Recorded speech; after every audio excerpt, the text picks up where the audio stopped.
مرزا قادیانی کے بارے میں آپ کہہ رہے ہیں، تو ہمارے 1973 کے آئین کے اندر جب مرزا اپنے بھٹو صاحب کے پاس وہ سائن کرنے کے لیے وہ کیا تھا، تو مولانا مفتی محمود صاحب نے اس کے اوپر وہ فتویٰ لگایا تھا کہ بھئی یہ کفر کا فتویٰ لگایا تھا. تو ابھی آپ بھی یہی بات کہہ رہے تھے کہ وہ حج بھی نہیں کیا، تو آپ ذرا وضاحت سے ہمیں کہہ دیں کہ آپ کا قادیانی مرزا قادیانی علیہ السلام جو ہے اس کے بارے میں کچھ تاریخ ہمیں آگاہ کریں، کیا ہم اس کو مسلمان کہہ سکتے ہیں کیا؟ اچھا جناب، ٹھیک ہے، بالکل ٹھیک ہے. شمس الرحمان صاحب، آپ کا بڑا اچھا لگا آپ نے بات کی ابھی ہمارے ساتھ. ایک بات تو یہ کہ ظاہر ہے مرزا غلام احمد صاحب قادیانی کا دعویٰ تھا کہ وہ امت محمدیہ کے مسیح موعود اور امام مہدی ہیں، تو ظاہر ہے کہ مسلمان نہیں ہونا تھا امت محمدیہ کا مسیح موعود اور امام مہدی. تاہم ہم مومن طاہر صاحب سے درخواست کرتے ہیں کہ روشنی ڈالیں اس پہ. بات یہ ہے کہ اگر کسی کے اوپر کفر کا فتویٰ لگ جائے اور وہ اس کی وجہ سے کافر بن جاتا ہے، تو یہ کفر کے فتوے ان مولوی نے، مفتی محمود صاحب اور دوسرے صاحب نے آپس میں بہت لگائے ہوئے ہیں. اگر اس کی ضرورت ہو تو ہم آپ کو بھیج سکتے ہیں. تو کسی کے کفر کے فتوے سے کوئی کافر نہیں بنتا. یہ اللہ تعالیٰ جانتا ہے کہ کون کافر ہے اور کون نہیں ہے. دوسری بات یہ ہے کہ جب یہ اسمبلی ہو رہی تھی اور وہاں پہ امام جماعت احمدیہ حضرت خلیفہ ثالث رحمہ اللہ ان مولویوں کے اعتراضات کے جواب دے رہے تھے، اس وقت آپ نے ان کو ایک وارن کیا تھا، وارننگ دی تھی کہ دیکھو تم یہ جو ہمارے خلاف سارے اکٹھے ہو کے.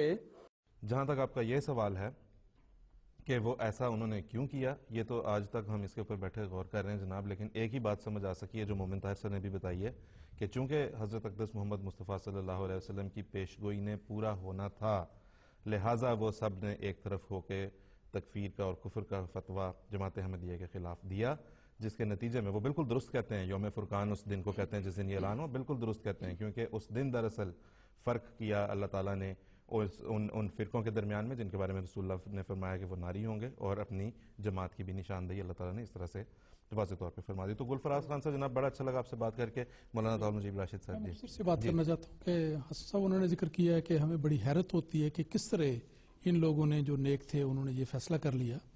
تو سوال یہ ہے کہ نیکی پر ہمیں تو فیصلہ کرنے کی ضرورت نہیں ہے کہ کون نیک ہے یا نہیں ہے، لیکن اگر دنیا میں ہی فیصلہ دیکھنا ہے تو ان ممبران اسمبلی کے بارے میں جو بعد میں ایک رپورٹ شائع ہوئی تھی کہ یہ کس قسم کے لوگ تھے، وہ پڑھ لینا بہت کافی ہے، ہمیں کچھ کہنے کی ضرورت نہیں ہے.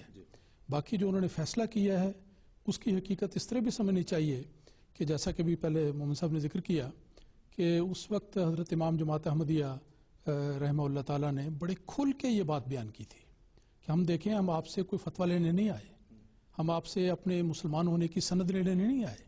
میں آپ کو صرف ایک نصیحت کرتا ہوں اور اللہ اور رسول کا واسطہ دے کر یہ کہتا ہوں کہ جو فیصلہ ہمارے آقا حضرت محمد مصطفیٰ صلی اللہ علیہ وسلم نے فرمایا ہے اس فیصلے کے خلاف آپ کوئی فیصلہ نہ کریں. ایک شخص کو آپ نے ناجی قرار دیا، باقیوں کو غیر ناجی قرار دیا. تو جب یہ فیصلہ ناطق ہے اور حتمی فیصلہ ہے، تو اگر آپ الٹ فیصلہ کریں گے کہ ایک کو ناری بنا دیں گے، باقی جنتی بننے کے دعوے دار بن جائیں گے، تو یہ فیصلہ جو ہے یہ کھلم کھلا رسول پاک صلی اللہ علیہ وسلم کے ارشاد کے خلاف ایک بغاوت ہوگی. بغاوت کا لفظ آپ نے استعمال فرمایا، اور آپ نے فرمایا میں آپ کو واسطہ دیتا ہوں کہ آپ یہ بغاوت کا ارتکاب نہ کریں. لیکن ہونا تو وہی تھا.